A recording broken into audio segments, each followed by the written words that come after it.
Right. And so maybe just for context, I was given, I had, I had an opportunity to do something just over a year ago, and my calling card has been really full over the past year. So I've got a lot going on, and I didn't have the time then, and neither do I have the time now, to get involved in this particular thing. However, and by the way, for context, I get invited to do things like all the time. And this was a particular business that these guys were buying. They wanted me involved, and I was like, I can't get involved. I've got too many things going on. I'm very thinly stretched, and I've got our own program and agenda that I've got to keep to. So I didn't do it. Well, the three guys who'd invited me into this deal, one guy's Bahraini, and two are American, and they're friends of mine, neighbors of mine. So they went and bought this business, and they are having a phenomenal bout of success. So the other day, I'm catching up, right, with Irfan, and I was like, "So how are things going?"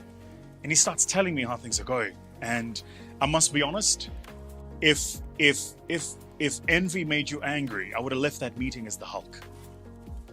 I looked at him and I was just like, I was so envious of how much they've done and how quickly they've done it, and this most amazing. And then thinking to myself, like, I could have been a part of this, right? Regret. I remember listening to a speech by Jeff Bezos, the founder of Amazon, and he was talking about regret, and he said that the way he makes decisions is he thinks about this thing using something called the regret minimization matrix. The idea is that you think through, if you're given two options, you think through both options, not in the instance of which would deliver the most upside, but in the instance of which would lead to the least amount of regret. So if you're given the opportunity to start a new job in a different country, or to be promoted in your current company, the decision, Jeff Bezos argues, should be based on which of these two decisions leads to the least amount of regret, not the highest amount of reward. His argument is that most decisions are most likely to lead to the outcome you don't want rather than the outcome you do want. So make the decision based on the anticipation of the least loss of the outcomes that you don't want. It's like, wow, that's an interesting way to think of it, right? So anyway, so I leave this meeting with Irfan. We this is such a, it was one of those meetings, one of those meetings where you're like, shit. And so we're sitting 72nd floor, Business Bay, overlooking that new creek, Dubai Creek, and we're having this conversation. He's telling me, and I'm like, shit, damn it, unbelievable. But I've got to have a straight face. I can't be looking to, I've got to have a straight face. So anyway, whatever. And we finished the meeting, and it's like an hour and a half, 2 hours catching up. Yeah, but see you soon,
but I am exactly where I'm supposed to be.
Yourself to others about others, and of the way you live your life. If you're not aware of that, and you're not aware of your gaps are, you're going to repeat exactly the same mistakes.